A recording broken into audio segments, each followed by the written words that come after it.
Hey guys, this is Amber from NotableInk.com, and I am here with Altenew today to celebrate the release of the Build-A-Flower Bellflower. And as you know, the first of every month, Altenew releases a Build-A-Flower. They also offer a subscription plan where you can get the Build-A-Flower set. You're guaranteed to get the new release.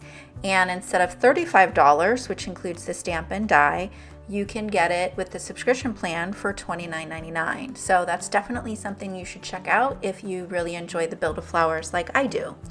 So this is Build-A-Flower Bellflower, and I'm going to show you the insert. There's lots of great inspiration on the inside. It gives you ideas for how to arrange the blooms with the scrolly looking stem that it has. You can do the single bud. So lots of great options. It's also going to give you options of color combinations, which is great. I usually will also Google what colors do these flowers typically come in. And then of course on the back you have the layering guide. So there are 4 layers for each bloom. You have 2 larger flowers and then a bud. So we'll get started. It is really unusual for me to start with the background. Usually the background is an afterthought for me, and as is the sentiment, but I started with the background with this set of cards. So I wanted to do something whimsical, and this background was actually inspired by one that I saw on Pinterest. And so I am going to just cut a mask. So the same mask that I used at the top, I wanted the lines to be similar and to match up. So I've just taken that and put it on my washi tape so that I can fussy cut that edge out so that I can get that same contour. And then once I get that adhered down well, and so I've ink blended Snapdragon at the top, Coral Bliss in the middle, and then I have the dotted washi tape from Altenew. And what I'm going to do is just fold this around the back, and I fold the sides first, and then for the corners on the bottom, I'll miter them. So I'll fold them in before I fold up the bottom. And I'm out of frame for that, so I'll show you again with the next one. But you can see the nice sharp edges I get on the corners there. So we've got our background, and then I'm trying to decide. So there's Snapdragon at the top, Coral Bliss in the middle. And then I'm going to just flip through these. So these are the cards, the swatches that come with the oval ink pads. And I've kept all mine, and I keep these in my little caddy on my desk so that this is what I do with them. I actually pull them out, and this is how I figure out what kind of color palette I'm going to use. I'll pick maybe 1 or 2 colors to start, and then I'll sift through them and say, okay, what's my third color going to be? So you get to see a little bit of my process here. And I generally... my favorite colors are the 2 colors in the middle. So not necessarily the darkest and the lightest, but those 2 in the middle. I generally like the brightness and the saturation of those 2 colors. So when I'm picking color palettes, that's usually what I end up going with. So we've landed on the Sweet Dreams color family to go with the other 2. The other 2 were Tea Party and Golden Sunset color family. So I have 1 base layer down for the large stamp at the top, and then the 2 on the bottom, the medium and the bud, I have the second layer is what I'm starting with. So if you follow me, you know that I often like to omit the base layer so that I can retain some really bright white highlights. Now that worked out really well in the bud. I love the way the bud turned out, how it retained those bright highlights. But for that medium flower, I didn't. So I'm going to show you how I correct that later on, because it leaves quite a large white space without any detail on it, and I didn't like how that looked. So this is just your standard ink layering. We're going from lightest all the way to the darkest. And for this particular stamp set, when you add that darkest color, that's what brings this bloom to life. So for the center, I'll go ahead and put the 2 stamps on just a small block, and I did Marigold for the darkest and Chamomile for the lighter layer. So now we need to add the little leaves at the bottom, and I didn't want to introduce another color, so I'm going with Charcoal Soot for the first layer, and then I'm going to do the Obsidian Black Pigment Ink for the detail layer and also for the stem. So the stem can be a little bit wobbly, so anytime you have a really long, delicate stamp like this, lay it on top of your die so that when you go to die cut it, it's exactly the right shape to be die cut. Sometimes when you get those really flexible stamps, they don't die cut correctly if they're not lined up with the die.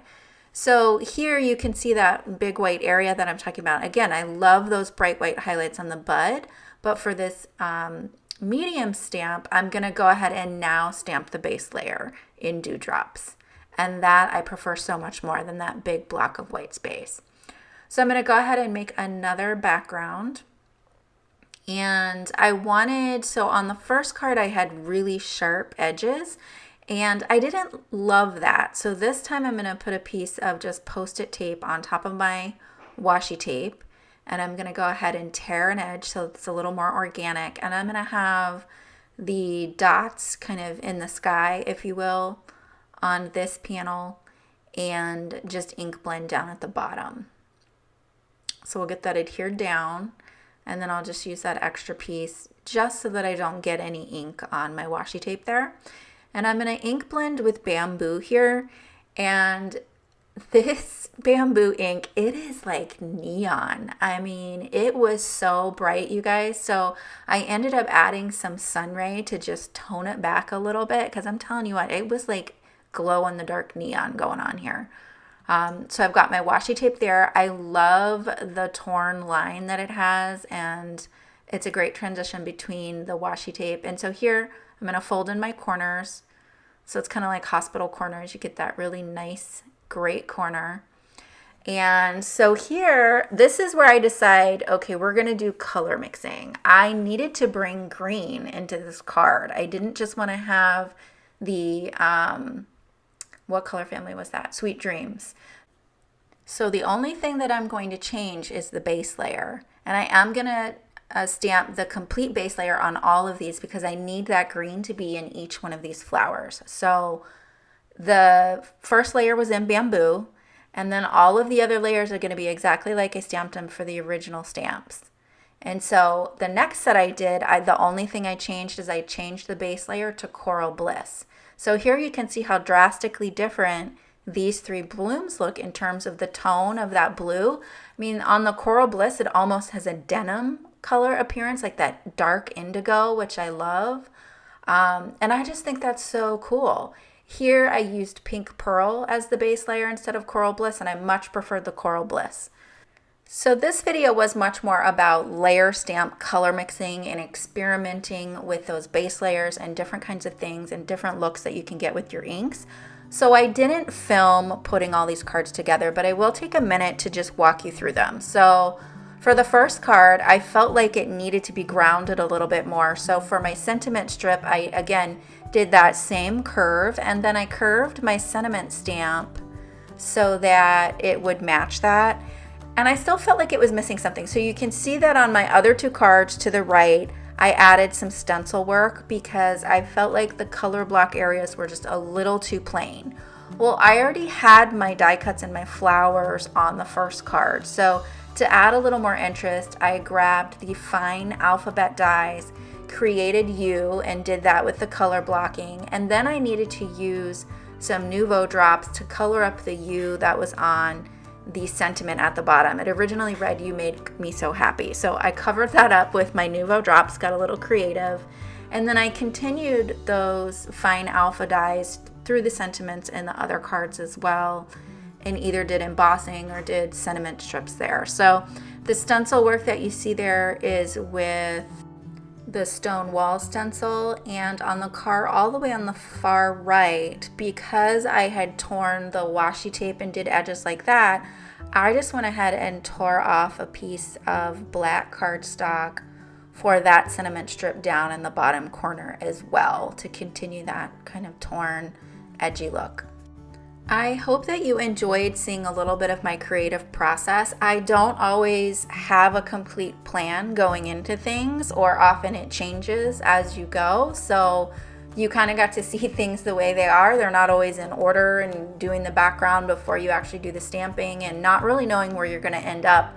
And then experimenting with colors. I love color, and I love to play with color and get new combinations.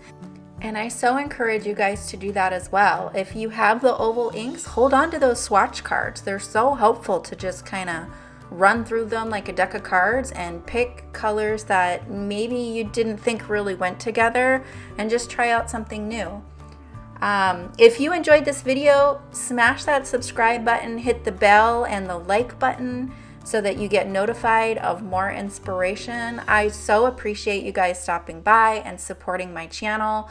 I'm a fairly new crafter and my channels are just kind of growing, and I really appreciate all of your support, and a huge thanks to Altenew for including me in this hop.